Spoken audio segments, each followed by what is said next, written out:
Hello प्यारे बच्चों, कैसे हैं आप सब।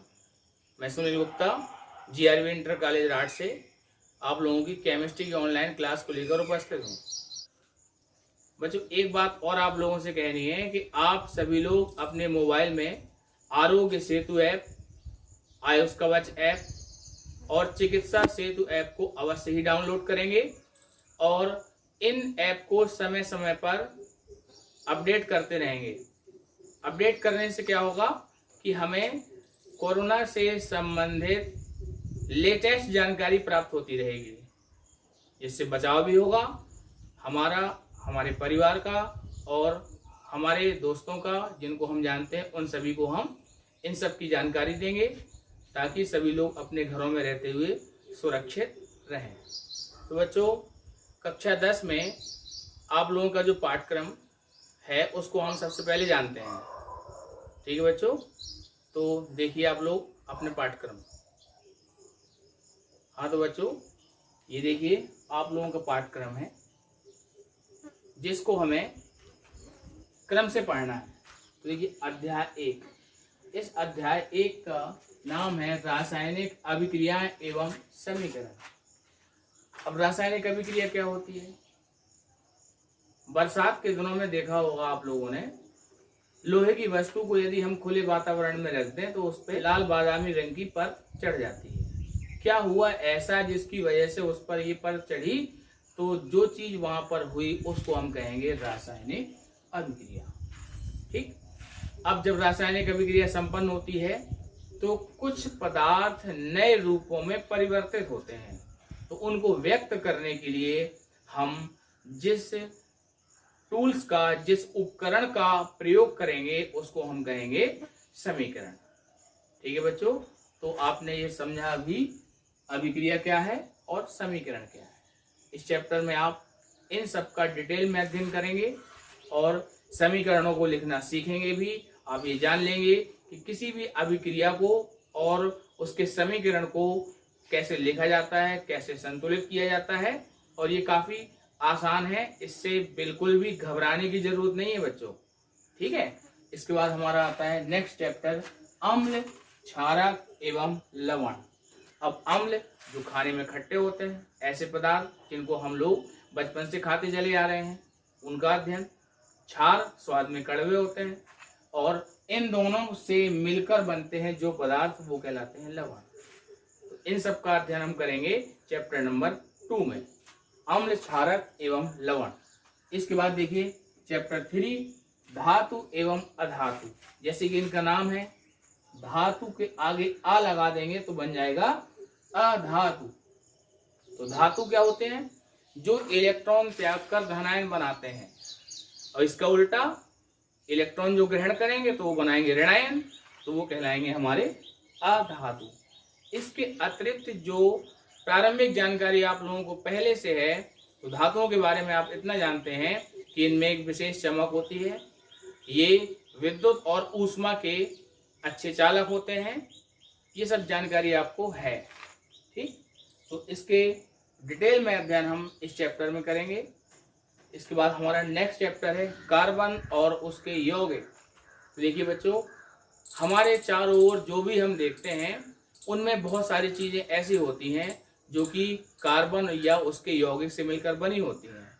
हम जो भी चीजें खाते हैं वो कार्बनिक यौगिक हो सकते हैं, जैसे कि भोजन में ग्रहण किए जाने वाला कार्बोहाइड्रेट, प्रोटीन, ये सभी कार्बनिक यौगिक हैं।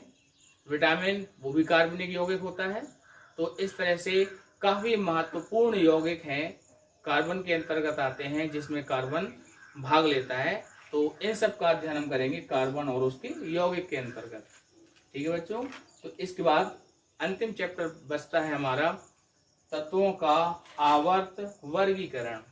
ये बेहद महत्वपूर्ण टॉपिक है जो कि रसायन विज्ञान का आधार भी है। इसमें तत्वों को एक क्रम में व्यवस्थित किया गया है, जिसके आधार पर उन तत्वों का अध्ययन करने में बहुत आसानी होती है और उन्हें हम आसानी से सीख भी सकते हैं।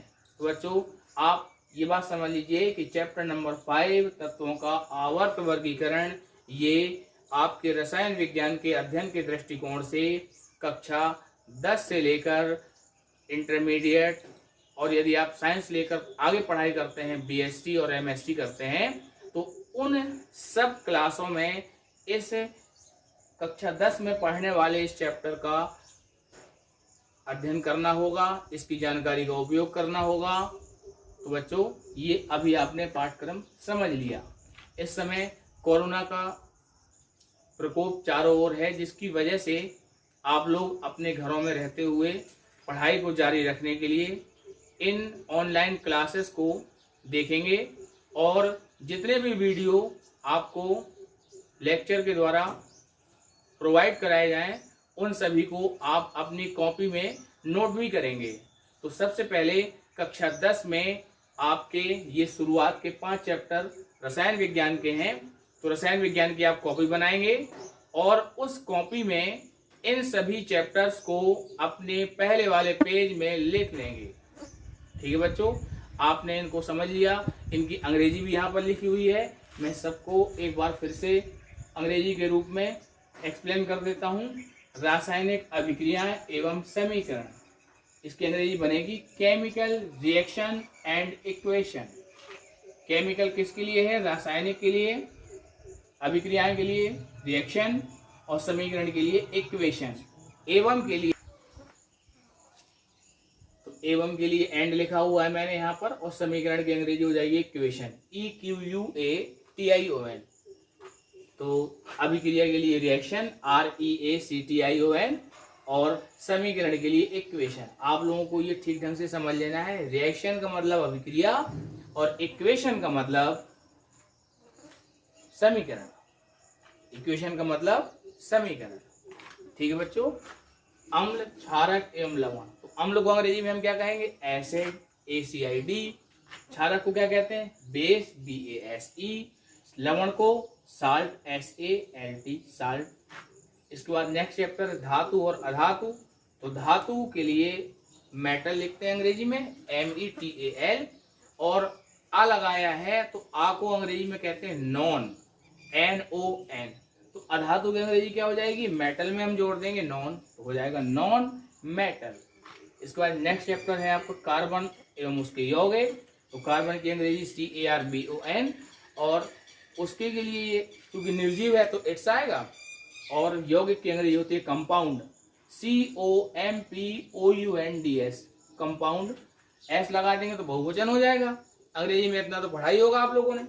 इसके बाद अंतिम चैप्टर है तत्वों का आवर्त वर्गीकरण। तो आवर्त के लिए लिखा जाता है शब्द पीरियोडिक, PERIODIC, पीरियोडिक। क्लासिफिकेशन, वर्गीकरण के लिए क्लासिफिकेशन, CLASSIFICATION, क्लासिफिकेशन ऑफ। तो आप का के लिए जानते ही होंगे, अंग्रेजी में इतना पढ़ाई है आप लोगों ने। और एलिमेंट्स, ये तत्वों के लिए ELEMENTS। तो इस प्रकार से टोटल 5 ही चैप्टर आपके कक्षा 10 में रसायन विज्ञान में आपको पढ़ने हैं, जिनको क्रम से आपको इसी प्रकार ऑनलाइन माध्यम से पढ़ाया जाएगा। एक बात और बच्चों आप लोगों को ध्यान रखनी है कि बोर्ड एग्जाम में आप लोगों को इन सभी चैप्टर से टोटल 20 नंबर का पेपर आएगा। ठीक है बच्चों। तो रसायन विज्ञान में आपको केवल 20 नंबर के पेपर को हल करना होगा। ये काफ़ी आसान है। इसके अलावा कोविड-19 के कारण इन सभी चैप्टर्स में कुछ सिलेबस कम भी हुआ है। तो आपको जो पढ़ाया जाएगा वह कोविड-19 के इस कम हुए कोर्स को हटाने के बाद ही आपको ऑनलाइन माध्यम से पढ़ाया जाएगा। और जब आप लोगों की क्लास शुरू होगी तो आपको ऑफलाइन यानी स्कूल में ही पढ़ाया जाएगा। तो बच्चों आप लोग इसको अपनी कॉपी में नोट करेंगे और कोरोना के समय में अपने घरों में ही रहकर पढ़ाई करेंगे। जो गाइडलाइंस आपको दी गई हैं उसका अनुपालन करेंगे और अपने घरों में रहते हुए पढ़ाई को लगातार जारी रखेंगे और अपने साथ पढ़ने वाले अन्य बच्चों को भी इसकी जानकारी देंगे कि वो भी लगातार पढ़ाई करें, अपने नोट्स को बनाएं। इस बार आप लोगों की बोर्ड परीक्षाएं मार्च में संपन्न होंगी। तो पिछले साल की तुलना में फरवरी में देखें हम तो 1 महीने का समय हमको मिल गया। तो इस समय का सदुपयोग करना है ताकि आप लोगों की पढ़ाई बहुत अच्छे ढंग से संपन्न हो और आपके बहुत बेहतर अंक आए। ठीक है बच्चों, तो आज के लेक्चर के लिए इतना ही। धन्यवाद।